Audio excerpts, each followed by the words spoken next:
사도행전서 5장 16절 이하 말씀, 항상 기뻐하라, 쉬지 말고 기도하라, 범사에 감사하라. 이런 그리스도 예수 안에서 너희 향하신 하나님의 뜻이니라. 이 본문의 말씀을 갖고 그리스도인이 하루를 사는 법, 이런 제목으로 주의 말씀을 함께 나누겠습니다. 말씀에 실패하지 않기를 바라겠습니다. 정신의학자 윌리엄 J. 피퍼라는 그 사람이 쓴 글 가운데 이런 문장이 있습니다. 이 시대는 불행 중독의 시대를 살고 있다. 이 시대는 불행의 중독에 살고 있다. 이 문장이 이렇게 이루어져 있습니다. 많은 사람들이 과거에 겪은 불행에 묶여 살며 지금 맡고 있는 불행에 시달리고 있으며 앞으로 다가올 불행에 두려워가 있다. 이런 문장으로 현대인의 마음 상태를 표현했습니다. 저는 이 표현에 공감을 합니다. 중독도 어렵지만 불행에 중독된 사람들이 참으로 많다는 겁니다.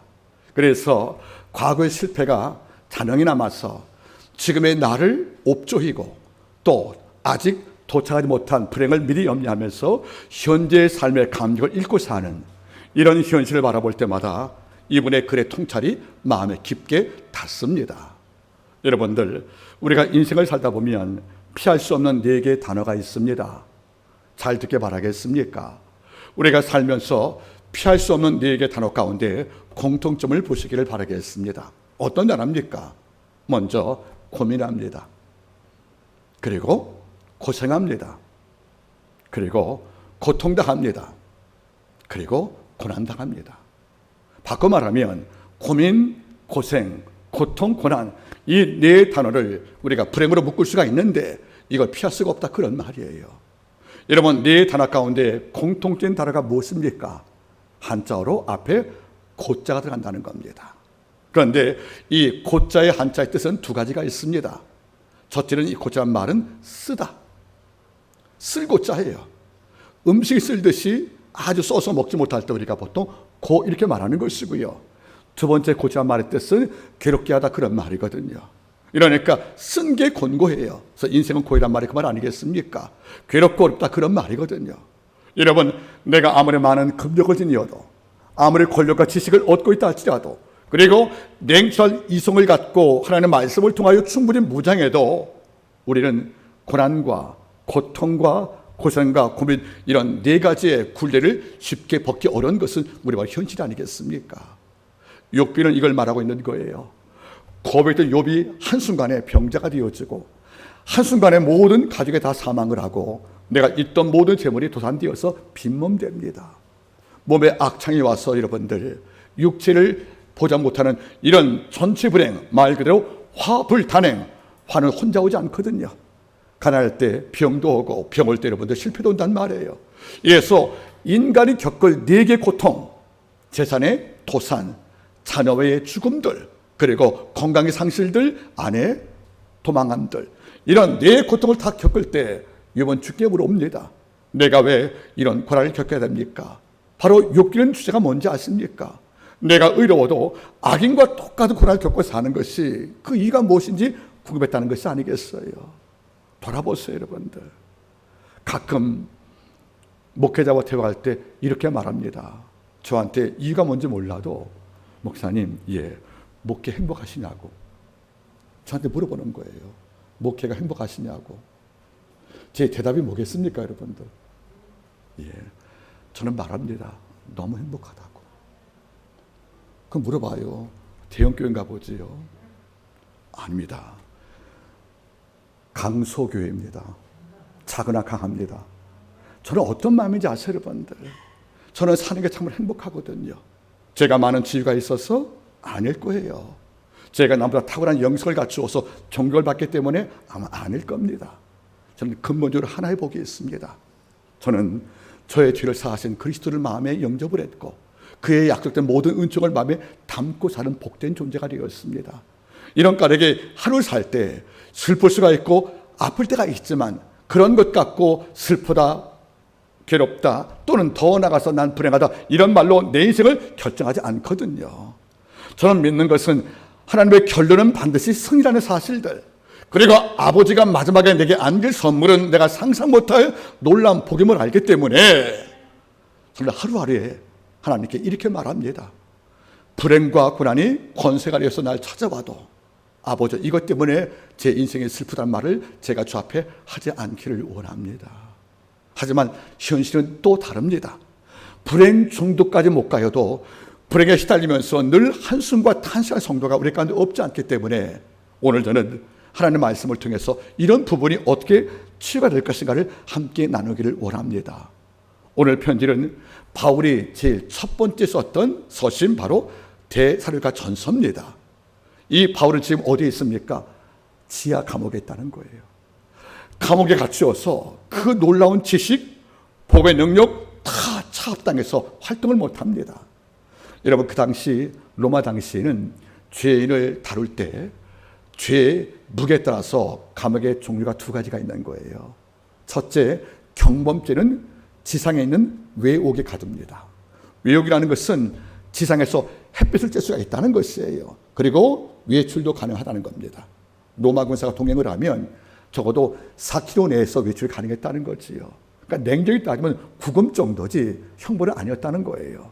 그런데 로마가 볼 때 이건 무거운 죄인이다. 얘는 이른바 적색본자, 위험인물 이러면 내옥에 가둬요. 바로 지하입니다. 이 지하는 깊이가 20m가 더 깊어요.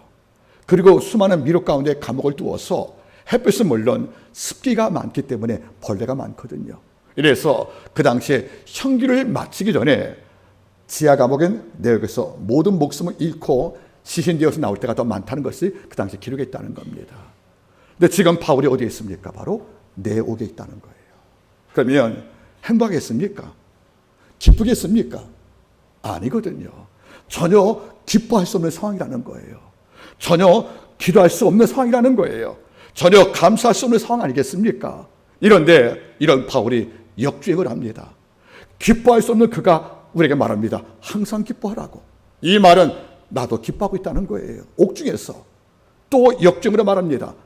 기도할 수 없는 조건 속에 사는 말이 뭐죠? 항상 기도하라. 이렇게 말씀하고 있다는 것이 아니겠습니까? 감사가 되겠습니까? 주님께 전부를 바쳤는데 주어진 대가는 죄수가 되어서 내옥에 갇힌 수감신세거든요.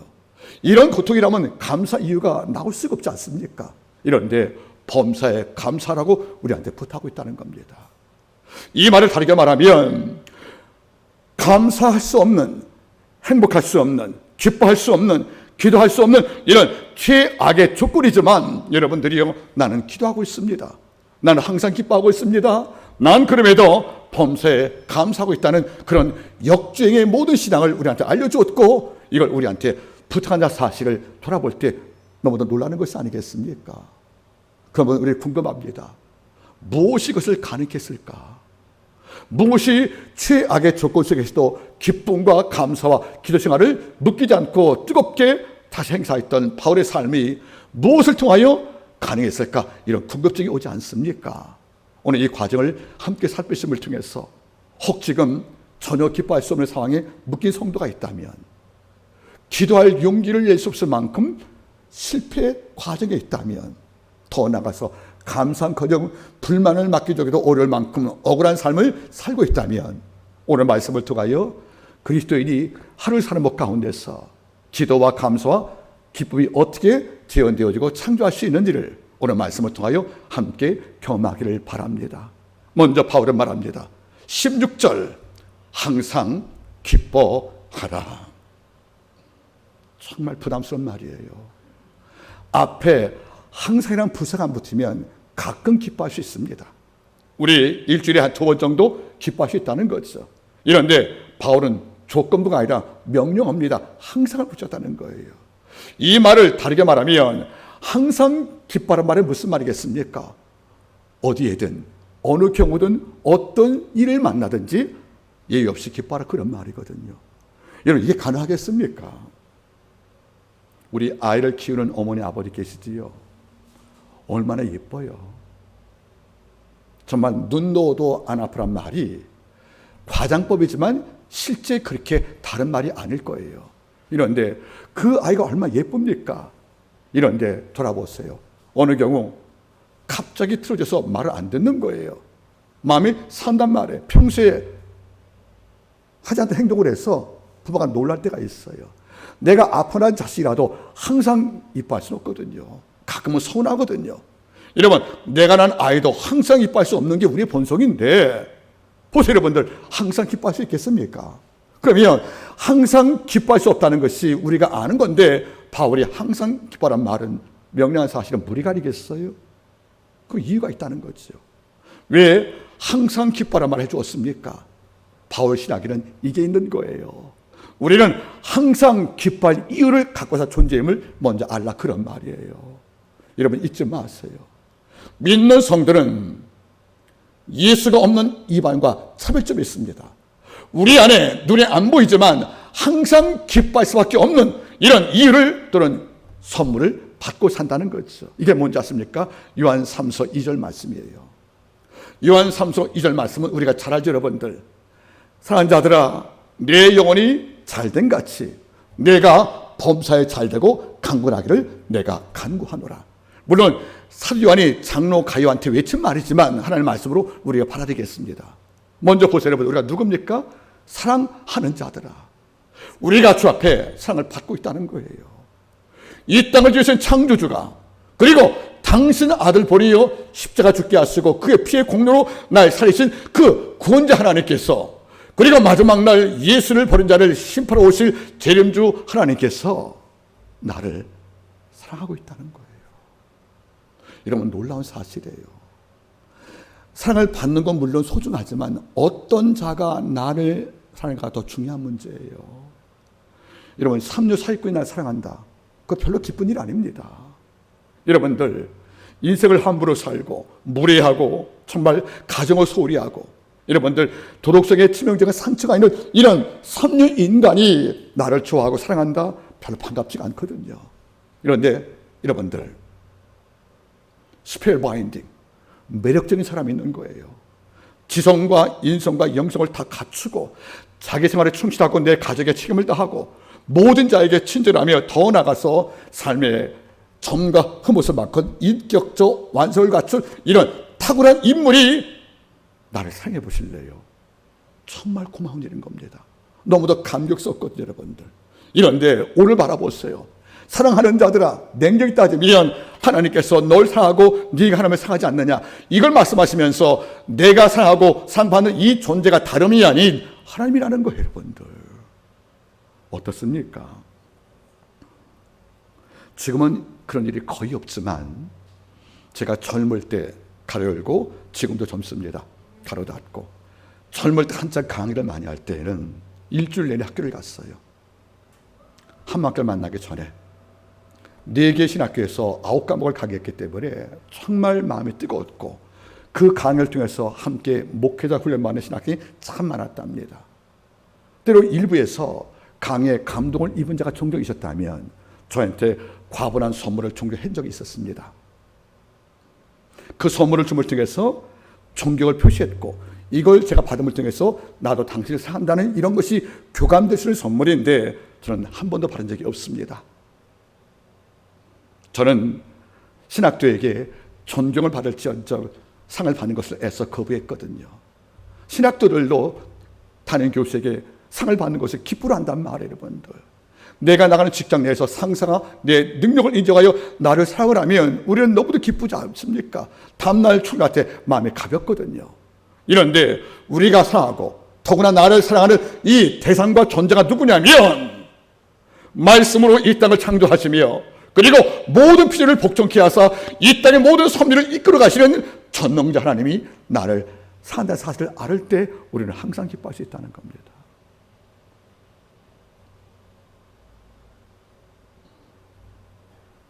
그런 하나님이 어떤 선물을 내 영혼이 잘된 같이 아버지가 내 영혼을 잘되겠다는 겁니다. 허물과 죄로 죽었던 우리가 심판을 앞두고 있었는데 하나님께서 날 사랑하사 당신의 아들 땅에 보내시어 십자가 죽게 하셨고 그의 보혈의 공로가 영원한 속죄와 언약이 되어서 내 죄를 사하게 약속을 주었고 이건 믿음을 통하여 죄사함과 영생을 얻은 그 일, 이것이 바로 성경 말씀이 증언하는 영혼이 잘된 겁니다. 이런 선물을 우리가 받았다는 겁니다. 이러니까 항상 기뻐하지 않겠습니까? 여러분 다 기억을 해보십시오. 이 땅 모든 걸 다 누리어도, 이 땅 모든 걸 다 내가 소유해도 영생과 재산과 구원의 은총을 받지 못하고 이 땅을 마감한다면 이보다 큰 불행이 없다는 겁니다. 제가 존경하는 신학학자가 이런 말씀을 남겨주었습니다.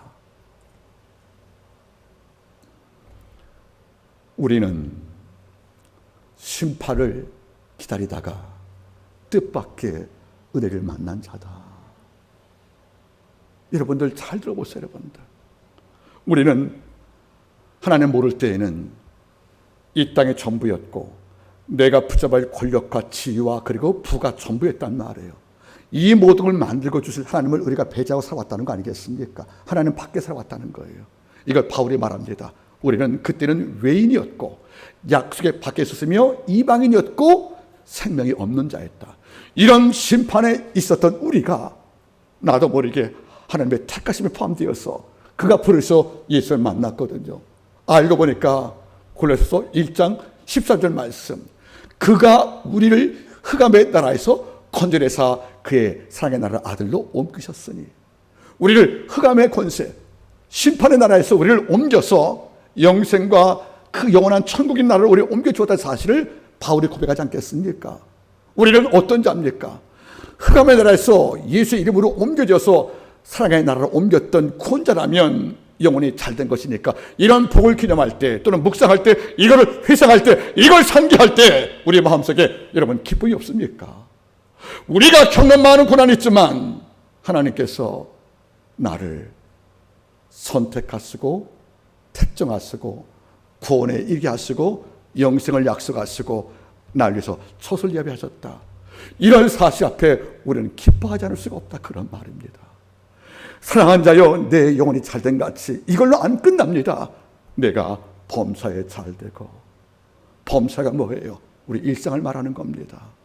우리 일상에서 하나님께서 나에게 가장 좋은 것들, 귀한 것들, 내 필요를 공급자가 되어서, 나는 수혜자가 되어서 이 땅을 살 때 이보다 큰 복이 어디 있겠습니까? 여러분 여쭤보겠습니까? 제가 아끼는 동기 목사님께서 혈액암으로 고생하십니다. 2년차까지 잘 치료받고 기적적으로 혈액막에 맞는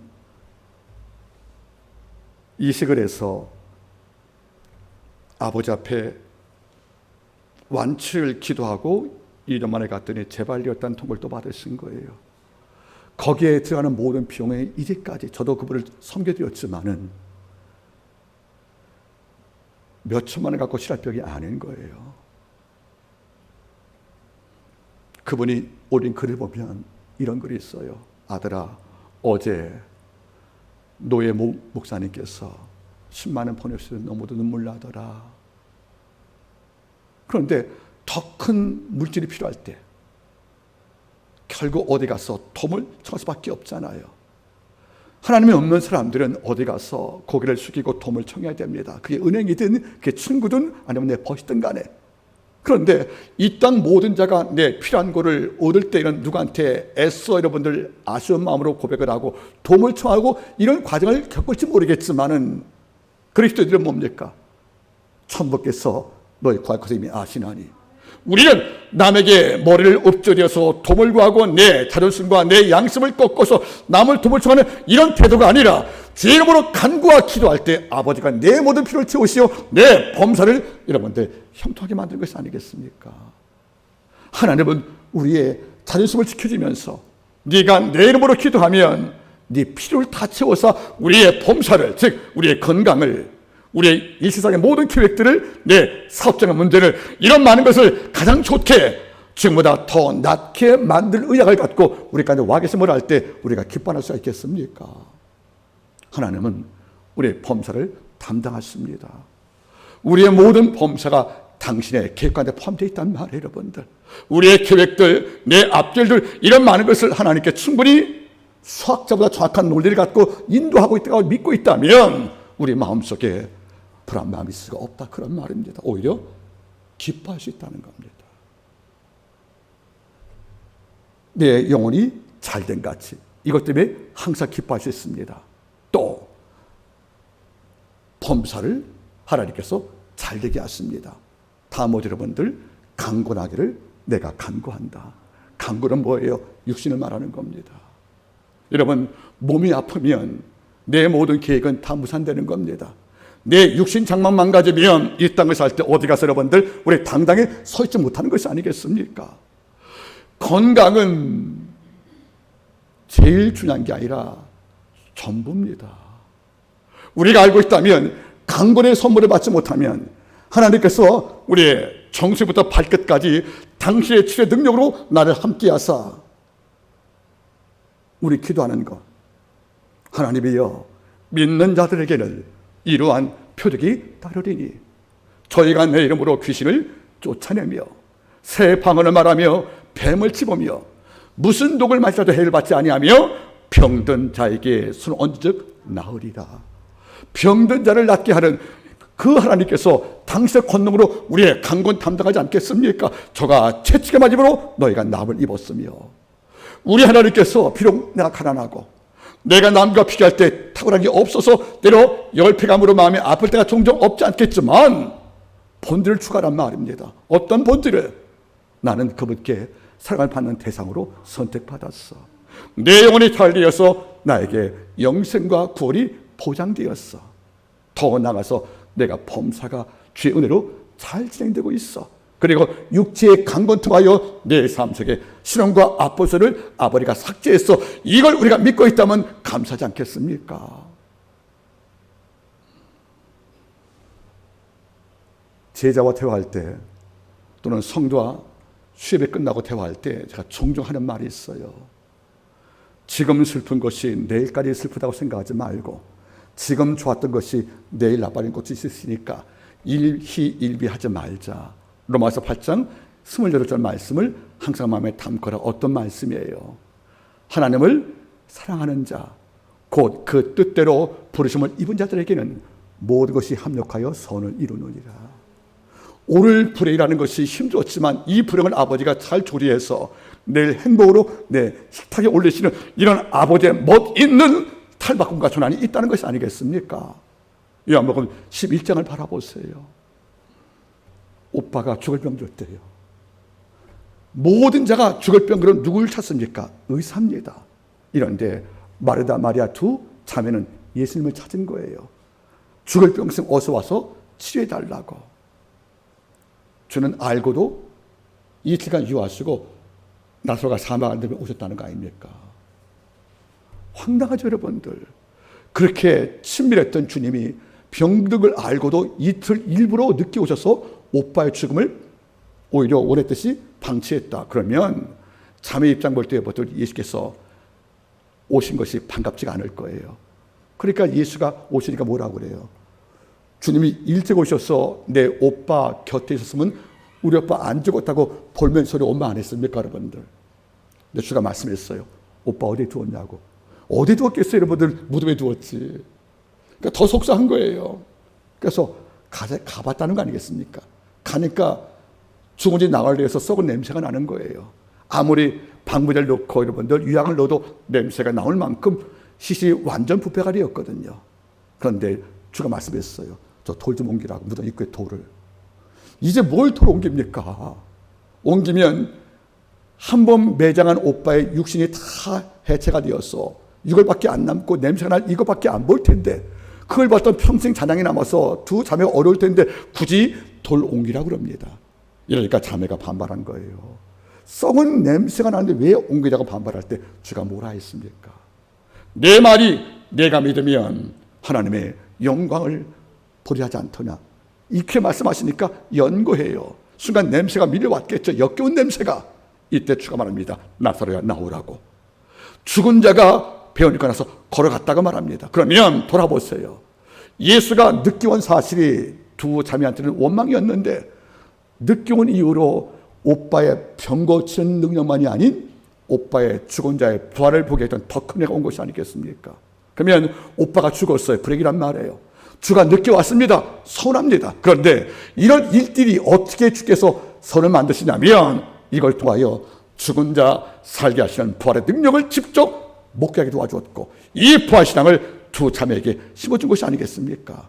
그러면 병든 자 고치어서 오빠가 난 것과 죽은 자 살려 부활과 함께 사망 너머의 영생이다 사실을 알게 할 사실과 함께 비교 등가 같이 갈 수 없다는 거 아니겠습니까? 더 귀하단 말이죠. 여러분 지금 슬플 수가 있어요. 뭔가 길 잃고 막히어서 답답할 수 있겠습니다. 이럴 때 기뻐하세요. 지금의 내가 당하는 당혹스러운 현실들, 불안의 현실, 이걸 아버지가 어떻게 조리해서 어떻게 잘 정돈해서 내게 선을 만들까? 이걸 기대한다면 우리가 기쁘게 하나님께 나갈 수가 있다 그런 말입니다. 항상 기뻐하시길 바랍니다. 변증론자 C.S. 루이스는 이런 말씀을 남겨주었습니다. 기쁨이 없는 기독교는 마귀의 모조품이다. 예수 믿으면 성령 열매, 기쁠 수밖에 없다는 거죠. 여러분 성령 열매 우리가 암송하시지 않습니까? 사랑, 그 다음 말이 뭐예요? 희락입니다. 기쁨. 예수 믿으면 성령이 날 찾아오시는 거예요. 그 성령이 내 마음을 지배하면 불행 가운데 있어도 내 삶 속에 사랑할 수 있고요. 희락이 있다는 거예요. 사랑, 희락, 화평, 오래 참음, 자비, 양선, 온유, 충성, 절제 같은 우리가 상상 못할 고귀한 품성을 내가 갖고 사는데 특징 가운데 세 가지가 뭔지 아십니까? 기쁨과 관련이 있다는 거예요, 여러분들. 성령 받으면 기뻐져요. 예수가 오시면 기쁘니까 항상 기뻐하시다는 것이 아니겠습니까? 가끔 저는 혼자 새벽에 엎드려 기도할 때 우리가 잘 아는 성경 말씀 있지 않겠습니까? 왜 기뻐합니까, 여러분들? 우리가 잘 아는 고린도후서 6장 8절 말씀도 10절 말씀이 있어요. 무명한 자 같으나 유명한 자요. 죽은 자 같으나 보라 우리가 살고 징계를 받은 자 같으나 죽음을 당하지 아니하고 근심한 자 같으나 항상 기뻐하고 가난한 자 같으나 모든 사람을 부유하게 하고 아무것도 없는 자 같으나 모든 자를 부유하게 만드시는 이런 하나님을 믿기 때문에 내 마음속에 항상 기뻐할 수가 있다 그런 말입니다. 아내랑 종종 대화할 때 다시 물어봐요. 얼마 전도 목사님, 노후 준비 됐냐고. 제 전곡을 찔러서 제 대답 알죠? 그래, 나는 노후 준비는 못했지만 사후 준비를 했다. 근데 꼭 이런 말을 해요. 나를 아브라함과 다윗처럼 나는 노년의 복이 있을 것이다. 저는 믿고 있어요. 말년의 복을. 저는 이런 꿈이 있답니다. 하나님께서 많은 제게 영육복을 주어서 이 땅을 떠나기 전에 제 있는 모든 재물들, 모든 지수과 지혜들, 이 많은 거 우리 성도에게 다 퍼주갈 것입니다. 제가 할 수 있다면 제 영영 미치 모든 공간에 제가 복을 관유가 하나거든요, 여러분들. 줄 수 있도록 제가 받고 싶다는 거예요. 제가 주기 위해서 받는 겁니다. 다시 말하면 아버지가 모든 복은 주라고 준 거 아니겠습니까? 남을 주라고. 이러니까 늘 마음이 노후 문제가 아무리 밀려와도 제가 마음에 기쁠 수밖에 없는 이유는 한 가지인 거예요. 하나님은 지금도 어릴 때까지 내 안에서 살아계시다. 무명을 유명으로, 근심을 기쁨으로, 가난을 부유함으로, 없음을 있음을 만드시는 이런 줄 믿기 때문에 근본적인 하나님에 대한 사랑이 있기 때문에 영혼도 잘 되게 주었고 범사도 잘 되며 육신도 감개하시는 이런 그분 앞에 사랑의 백성으로 살고 있기 때문에 항상 기뻐하시겠다 그런 말입니다. 여러분 꼭 부탁을 드려요. 그리스도인의 얼굴은 밝아야 됩니다. 그리고 늘 제가 하는 말이 있죠. 따라하겠습니까? 먼저 웃으면 그 다음은 쉬워진다. 먼저 웃으면 그 다음은 쉬워지는 거예요. 일이 쉬워진단 말이에요. 먼저 웃는 말이 뭐죠? 내가 기쁨이 있다는 거 아니겠습니까? 저는 한마디 모든 성도가 행복한 예수 믿기가 되기를 간곡히 바랍니다. 두 번째 바울은 말합니다. 쉬지 말고 기도하라. 이것도 힘든 문제예요. 기도하러 끝났으면 가려갈 때 앞에 뭐가 붙어요? 쉬지 말고. 여러분 쉬지 말고 기도하는 말 뜻은 무슨 말이겠습니까? 기도만 하라는 말 뜻을 말하는 것이 아니에요. 일상을 모두 기도 시간으로 만족하라 그런 말이거든요. 바꿔 말하면 직장을 나갑니다. 일터에 있습니다. 우리가 공부합니다. 그리고 우리가 물건을 판매하는 사업장에 나갔습니다. 하지만 길의 영을 끌어안고 그런 마음을 끌어안고 우리가 모든 일상을 따라가세요. 모든 장소를 성소로 만들어라. 직장을 가든 길의 영으로 마음이 충만할 것이고요. 그리고 어떤 장소에 가든 간에 내 마음을 하나님과 끝밀히 교제하는 이런 밀접한 그 친밀감을 갖고 사는 것이 항상 기도하는 것이고 실마 기도하는 것이 아니겠습니까? 여러분 잘 보십시오. 질문을 받았습니다. 목사님, 쉬지 말고 기도할 이유가 무엇입니까? 제가 이런 답을 드렸습니다. 우리가 쉬지 말고 기도할 이유는 악한 마귀가 쉬지 않고 나를 시험하기 때문에. 우리가 잠시 마음을 놓으면, 조심 마음을 잡지 못하고 잠시 방심 마음을 놓치면 그 작은 틈이 얼마나 위험하게 악한 마귀가 내 약점을 흔들고 내 무너진 감정을 흔들어서 나로 하여금 성도답게 살게 만드는 모습을 가끔 갖게 한다, 그런 말 아니겠습니까? 우리가 뭐 때문에 쉬지 말고 기도합니까, 여러분들? 쉬지 말고 역사하는 이런 악한 계기에 우리가 넘어지지 않고 우리가 방어하려면, 우리가 무섭게 투쟁하고 저항하려면 이 땅에 최고의 권력인 무릎 권력, 기도를 통하여 나를 무장하자면 가능할 수 없다, 그런 말입니다. 저는 가끔 말합니다. 기도를 성도가 입을 가장 위대한 갑옷이라고. 무장된 갑옷을 입으면 어떤 창갈 화전도 우리의 목숨을 해할 수가 없다는 것이 아니겠습니까? 여러분 잊지 마세요. 기도할 때 우리의 모든 필요가 공급되며, 우리가 기도할 때 나를 부인하는 영적이 가능하며, 내가 부인할 때 영적 싸움의 승리를 쟁취할 것이며, 내가 기도할 때 영적 분별을 통하여 이 땅에 속지 않고 산다, 그런 말입니다. 내가 엎드려 기도하는 그 순간부터 하나님께서 크게 움직이시는 겁니다. 가끔 제가 설교할 때 언급했죠. 요한복음 10장 11장은 교회를 핍박하는 권력자의 행태가 나온다고요. 그래서 여러분들, 헤롯 왕 이두메인, 즉 암몬 족속이었던 바로 헤롯 왕이 혈통적으로 순혈 유대인이 아니었기 때문에 자기를 따라오지 않는 백성 앞에 왕으로 군림할 때 이게 참 부담스러워서 백성의 민심을 얻기 위해서 하나의 계략을 짭니다. 유대인들이 나를 모독자게 여기고 있는데 그들 마음을 얻으려면 그들의 가련들을 긁어줘야겠다. 알고 봤더니 유대인들이 뭘 미워한 거죠? 교회를 미워했다는 거 아니겠습니까? 그래서 민심을 얻기 위해서 유대인이 미워했던 교회 공동체의 중심 야고보를 체포해서 데려와서 목을 뱉다는 거죠. 이러니까 유대인들이 기뻐한 거예요. 성경은 나오죠. 헤롯이 죽으면 유대인이 기뻐하며 이를 보고 헤롯이 기뻐했더라. 이제는 민심을 얻는 방법을 찾은 거예요. 그러니까 야고보를 죽이니까 백성이 나를 마음에 두고 기뻐하네. 그러면 남은 게 누구예요? 사도 베드로. 이제 베드로만 잡아다 처형하면 목에 가시가 없어진 유대인들은 기뻐할 것이고, 그 모든 기쁨이 나에 대한 공감, 나에 대한 힘으로 오겠다는 전략이 선 거예요. 그래서 바로 누굴 체포합니까? 베드로를 체포해서 옥에 가둔 건데 그날 못 죽였죠. 왜? 명절 때문에 못 죽인 거예요. 내일 죽인다는 거죠. 그래서 손발에 착골 치우고 로마 군사 둘을 감옥에 넣어서 같이 자기하면서 탈출 막았단 말이에요. 도피를. 이제 끝난 거 아니겠습니까? 이런데 사도행전이 이렇게 말해요. 이에 베드로는 옥에 갇혔고 교회는 그를 위하여 간절히 기도하더라. 교회가 심하게 기도한 거예요. 야고보가 죽을 때 하나님 왜 안 도와줬습니까? 원망도 않고요. 스데반 죽을 때 하나님 뭐 했습니까? 하고 이걸 따지지 않고 지금 당장 기도해야 하자고 전체 교회 기도할 때 그날 밤 천사가 감옥을 신방합니다. 잠자는 베드로의 옆구리 팔로 치고서 깨웠고 그가 일어날 때 옥문이 열렸다고 성경은称않습니까? 여러분, 제가 설교했죠, 여러분들.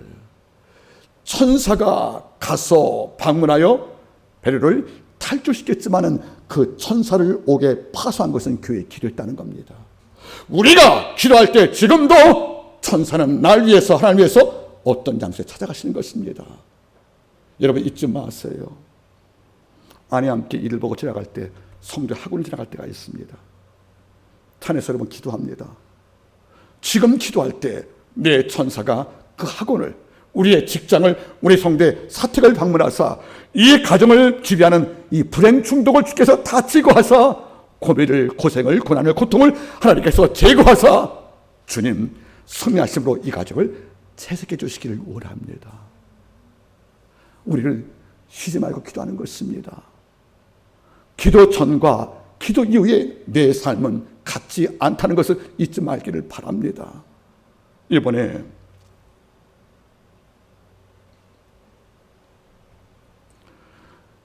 금요 오전 기도하고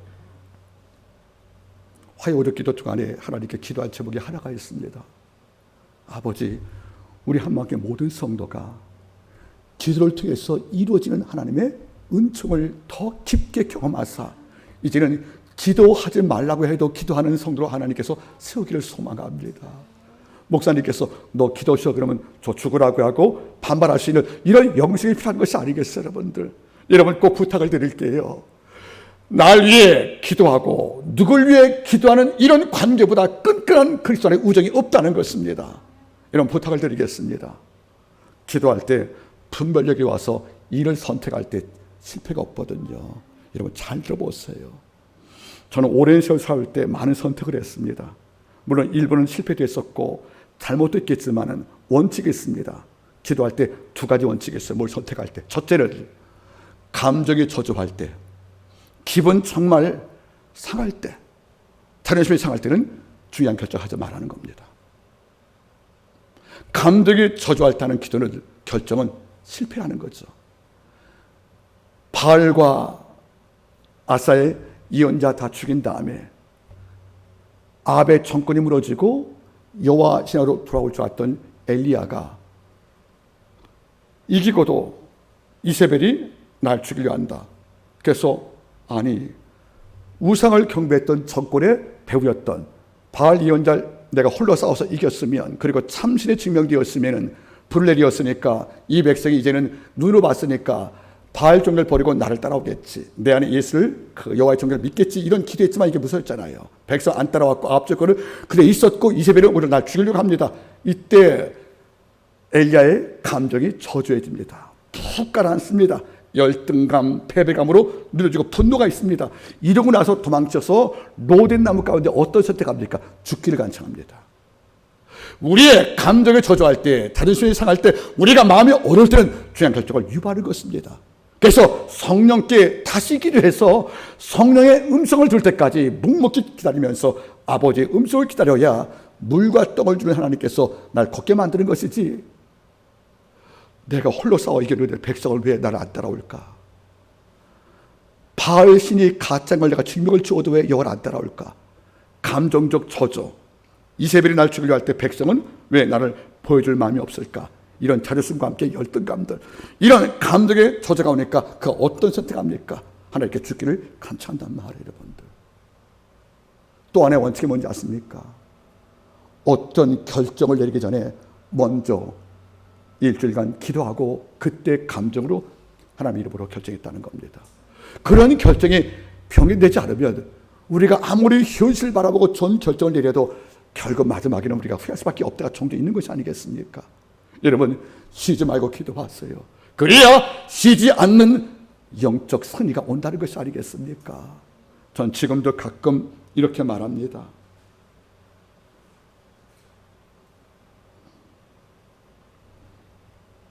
따라할까요? 기도하는 성도는 위험하다. 누구한테? 악한 마귀한테. 여러분, 성도가 내 가정을 기도 소리와 손잡은 기도의 연합들과 교회는 그를 위하여 간절히 기도하더라. 이걸 따라서 함께 교회가 연합을 할 때 하나님은 우리의 상상을 넘어선 바울의 고백, 에베소 말씀, 우리의 온갖 구하는 것이나 생각하는 것에 더 넘치도록 능히하실 그분께서 가장 좋은 길로 응답하시기 때문에 우리 삶이 승리할 수가 있다, 그런 말입니다. 여러분 꼭 부탁입니다. 골방 다시 열기를 바라겠습니다. 마지막 세 번째가 있습니다. 범사에 감사하라. 감사할 수 있어요. 내 조건이 뭐죠? 범사랍니다. 모든 일에. 이게 됩니까, 여러분들? 여러분 제가 늘 말씀해 드리잖아요. 말씀을 따라서 이 땅을 살지만 순간순간 여러분들 길을 잃을 때가 있는 거예요. 너무 답답할 때가 있는 거예요. 내 능력이 어울리지 않게 현실이 안 풀릴 때 어떤 마음 듭니까, 여러분들? 이런 표현이 저한테는 맞지 않지만 가끔 우리 이혜리 집사도 마찬가지였겠지만 우리 재훈이 재민이가 가끔 이런 얘기를 해요. 이 말이 옳다는 말은 아니니까 여러분들 아멘하지 말길 바랍니다.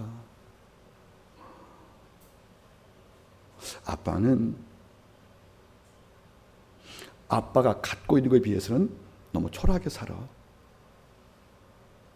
그게 우리 아이가 보는 아빠의 모습이에요. 정말 죄송하죠, 가장으로서. 한편 이런 마음도 가져봐요. 내가 기대만큼 큰 자가 못 되어서 초라하게 살지만 내가 하나님을 욕되게 했냐? 내가 성도에게 이익을 취했더냐? 내가 이 땅을 살면서 하나님 기뻐하지 않는 것을 내가 즐기고 살더냐? 그게 아니라면, 하나님 앞에 부끄러움이 없다면 내 삶은 이 땅 평가와 하나님 평가가 다를 터인데 하고 제 마음에 다름이 다 정도 있다는 겁니다. 그런데 범사에 감사, 이게 쉽지가 않은 문제예요, 여러분들. 그 문제는 우리가 범사에 감사할 이유가 뭐라는 거예요, 여러분들? 이유가 있다는 겁니다. 왜? 우리의 모든 범사가 하나님의 뜻 가운데 진행이 되고 있다는 사실을 우리가 먼저 기억할 필요가 있다고 생각합니다. 여러분 잘 보겠습니까? 저는 가끔 이걸 느껴봅니다. 사도 바울은 고린도후서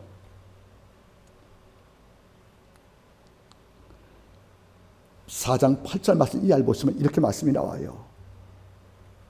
우리가 사방으로 우겨섬을 당하여도 쌓이지 않게 하신다. 우리가 답답을 당하여도 낙심하지 않게 만드신다. 누가? 하나님이. 우리가 핍박을 받아도 버림받지 않는다. 우리가 거꾸로 당하여도 망하지 않게 그분이 하신다. 이러니까 하나님 앞에 어떤 마음이 들어요? 감사가 나온다, 그런 말이거든요, 여러분들. 여러분 어떤 이유로 감사한지 아십니까, 여러분들? 하나님께서 날 위해서 아낄 게 없다는 거예요. 자기 아들을 아끼자고 내준 그 이가 우리를 위하여 아들과 함께 무엇을 선물로 주지 않겠느냐.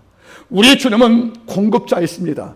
이스라엘 백성 광야에서 만나와 메추라기로, 더울 때는 구릿기둥, 밤에는 불기둥으로, 그렇게 더 나가서 스물을 달게 만들어서 우리의 전체의 삶 속에서 광야 40년간 불순종으로 백성은 죽었어도 먹지 못할 죽은 자는 없다는 것입니다. 하나님은 이런 분이거든요.